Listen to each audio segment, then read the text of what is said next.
দলিল আছে, দখল আছে, কিন্তু রেকর্ড খতিয়ানে নাম নেই। জমি কি টিকবে? অনেক সময় দেখা যায় আমার দাদার নামে দলিল রয়েছে, কিন্তু ওই সম্পত্তিতে আমরা এবং আমার বাবারা কখনো দখলেই ছিলাম না, শুধু দলিলই আছে, আবার রেকর্ডও আমাদের নামে নেই।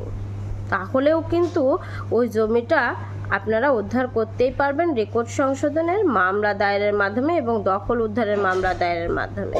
কিন্তু যদি দেখা যায় যে দলিল আছে, দখলে আছে, কিন্তু রেকর্ড নেই, তাহলে আপনারা কিন্তু রেকর্ড সংশোধনের মামলা দায়ের করলেই হবে। সেক্ষেত্রে ল্যান্ড সার্ভে ট্রাইব্যুনালে বেশি পুরাতন হয়ে গেলে, বেশি বছর পূর্বের হয়ে গেলে সেটা ল্যান্ড সার্ভে ট্রাইব্যুনাল আর মামলা দায়ের করা যায় না, এখতিয়ার থাকে না। সেক্ষেত্রে আমাদেরকে দেওয়ানি আদালতে ঘোষণামূলক রেকর্ড সংশোধনের মামলা দায়ের করতে হয়।